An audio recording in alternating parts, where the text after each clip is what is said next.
Good morning students, आज हम इस लेक्चर में अपना एग्जाम्पल नंबर फर्स्ट करेंगे। मैंने आपको जो लास्ट लेक्चर में टॉपिक समझाया था X bar and R chart and X bar and sigma chart, हमने जितने भी चार्ट्स पढ़े हैं अब हम उनके ऊपर अपने एग्जाम्पल्स करेंगे। ठीक है, now this is your example number 1.1। देखो एग्जाम्पल में वो हमें क्या बोल रहा है, a machine is set to deliver the packets of a given weight. एक मशीन है जो सेट है बिल्कुल डिलीवर करने के लिए हमारे पैकेट्स। तो एक मशीन हमें डिलीवर करे हमारे packets with the given weight, then 10 samples of size each 5 each were examined and the following result are obtained. तो वो हमें बोल रहे हैं कि जो हमारी मशीन हमें डिलीवर करे हमारे पैकेट्स को विद द वेट, हमने उनके 10 सैंपल्स लिए हैं जिनका साइज क्या है 5 ईच है। यानी कि अगर हम 10 सैंपल्स ले रहे हैं तो फर्स्ट सैंपल में जो साइज है वो 5 होगा, सेकंड का 5 होगा, ऐसे ही अप टू सो ऑन होगा। And the following result are obtained. तो उन्होंने हमें कुछ रिजल्ट्स बताए हैं, जैसे कि सैंपल नंबर हमारे पास अगर 10 सैंपल्स है तो यानी कि सैंपल नंबर 1, जो सैंपल नंबर 1 है उसका मीन इन्होंने हमें दिया हुआ है कि सैंपल नंबर 1 का मीन हमारा क्या है 43, और सैंपल नंबर 1 का ही जो रेंज है वो क्या है 5 है। तो अब बेटा आप लोग ये कंफ्यूज हो रहे होंगे कि सैंपल नंबर का जो मीन है और जो रेंज है ये कैसे है। बेटा ये ऑलरेडी गिवन है, लेकिन आपको ये समझना है कि जो हमारे सैंपल्स होते हैं, यानी कि अगर हमारे पास 10 सैंपल्स है, यानी कि सैंपल नंबर 1 जो है हमारा, इसके अंदर सब ग्रुप हमारे 5 है। ठीक है ना।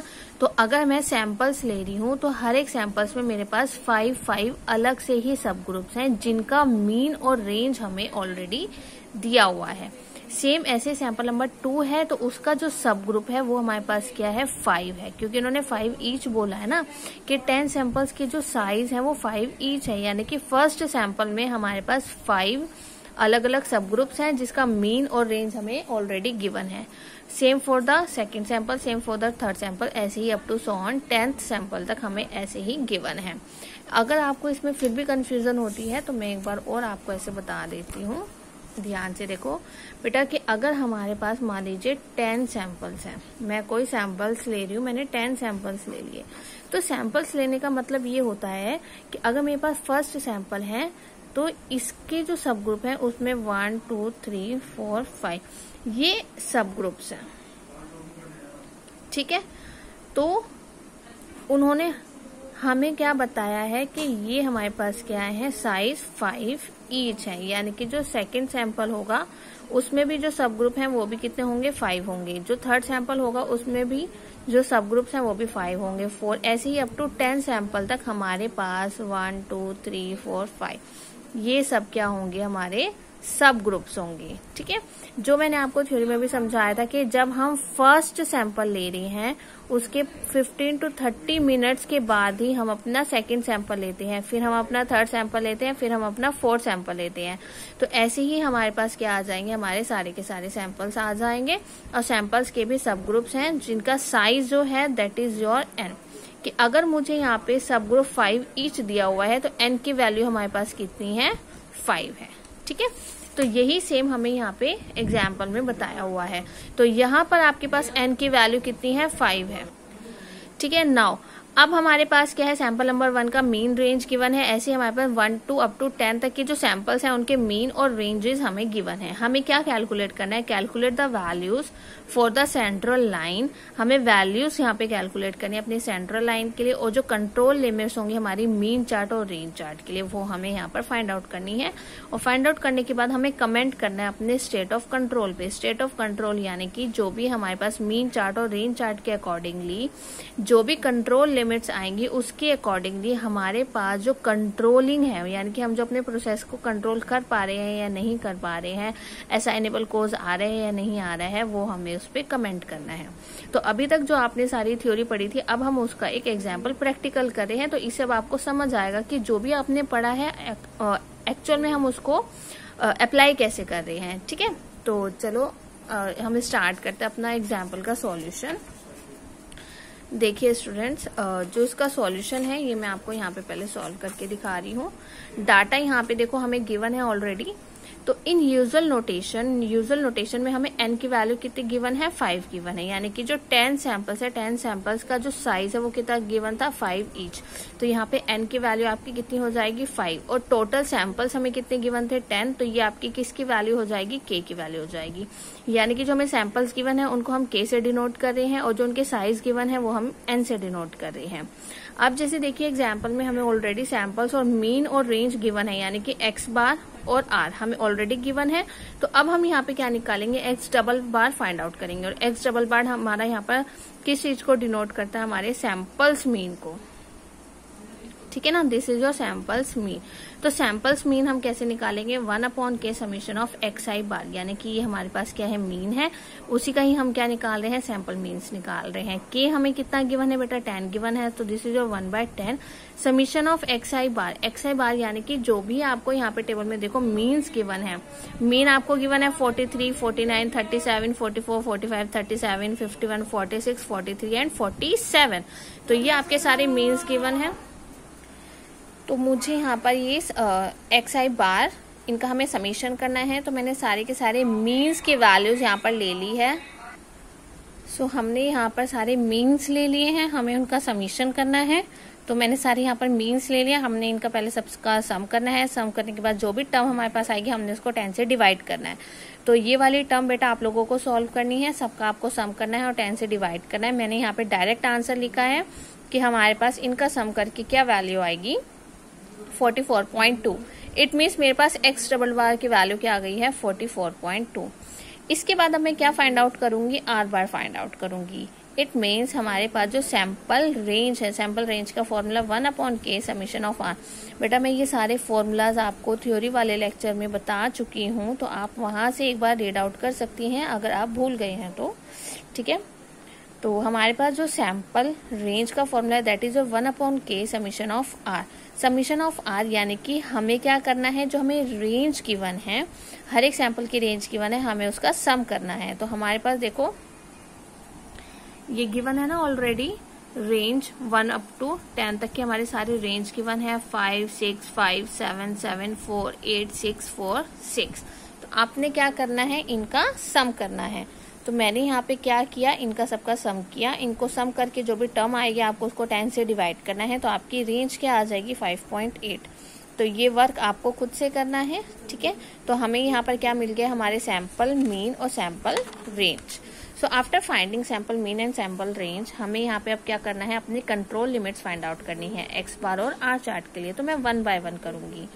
सबसे पहले मैं 3 sigma control limit x bar chart के लिए कर रही हूँ। कंट्रोल लिमिट्स का मतलब क्या होता है, 3 सिग्मा कंट्रोल लिमिट, जो आपको समझाया था ना 3 सिग्मा।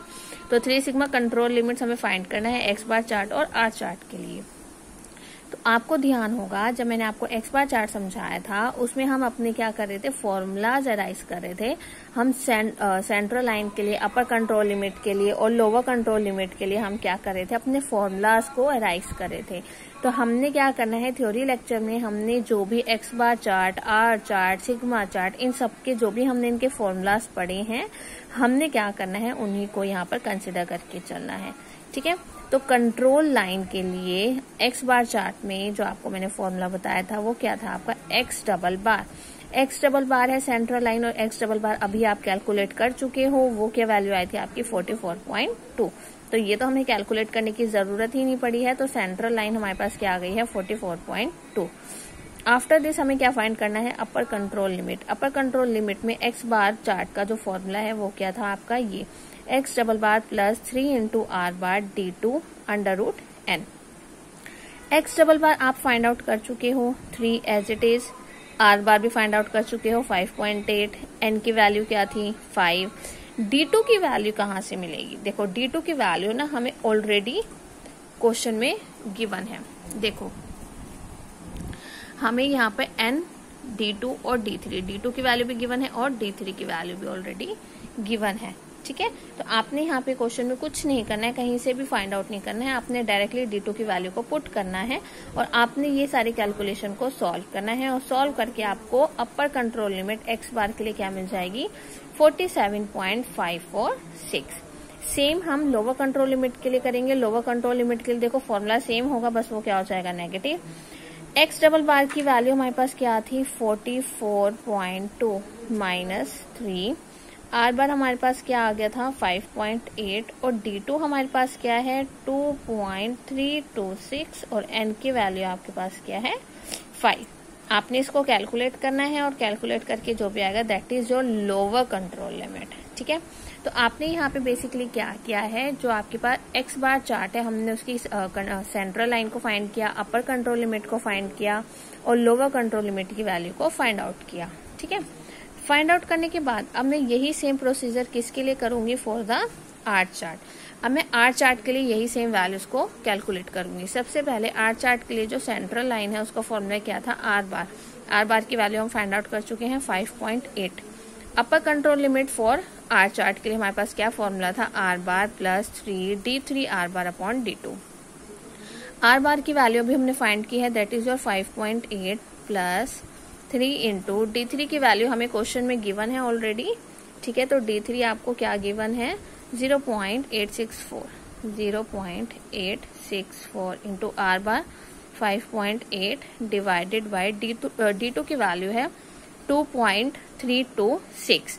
तो हमने क्या किया यहाँ पे अपने फॉर्मूला में सारी की सारी वैल्यूज को पुट किया और पुट करने के बाद हम इसको सॉल्व करेंगे तो हमारे पास किसकी वैल्यू आ जाएगी अपर कंट्रोल लिमिट। सेम जो हमने अपर कंट्रोल लिमिट के लिए किया है वही सेम हम लोअर कंट्रोल लिमिट के लिए करेंगे। हमारे पास सेम यहाँ पर वही फॉर्मूला है, बस यहाँ पे पॉजिटिव है और यहाँ पे क्या है नेगेटिव है। तो नेगेटिव में हमने फिर से क्या करना है, अपनी पहले वैल्यूज को पुट करना है और वैल्यूज को पुट करने के बाद हमने इसको कैलकुलेट करना है। ठीक है, कैलकुलेशन का वर्क स्टूडेंट्स आप लोग खुद करेंगे, ये वाला पार्ट मैं आप लोगों के लिए स्किप कर रही हूँ। ठीक है, तो आपके पास अपर कंट्रोल लिमिट और लोअर कंट्रोल लिमिट रेंज के लिए भी फाइंड आउट हो जाएंगी। ठीक है, चलिए आते हैं अपने क्वेश्चन पे, बैक टू द क्वेश्चन। दोबारा से देखिए, मैंने यहाँ पे आपको X bar chart and R chart के लिए central line, upper control limit, lower control limit same for the R chart हमने यहाँ पे दोनों को ही कैलकुलेट किया है। अब देखिए जो सेंट्रल लाइन है वो क्या आपकी 44.2, अपर कंट्रोल लिमिट क्या आ गई है 47.546, लोअर कंट्रोल लिमिट क्या है 40.854।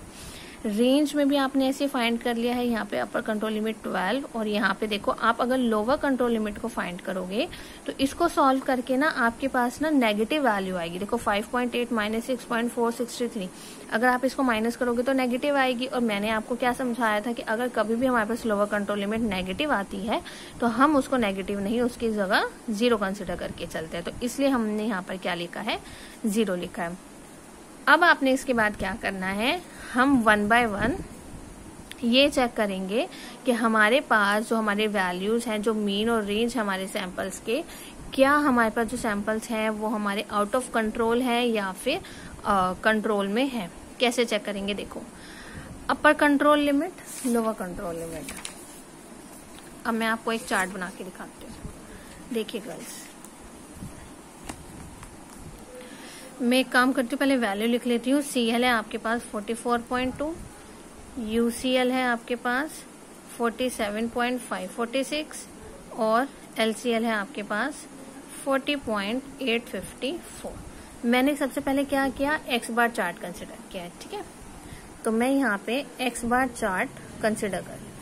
एक्स बार चार्ट को सॉल्व करके मुझे सारी की सारी वैल्यूज मिल गई हैं। उसके बाद आपको याद होगा मैंने आपको 3 सिग्मा चार्ट समझाया था, ऐसे था ना। बीच में ये आपकी क्या होती है सेंट्रल लाइन, फिर ये क्या होगी आपके पास अपर कंट्रोल लिमिट, ये क्या होगी आपके पास लोअर कंट्रोल लिमिट।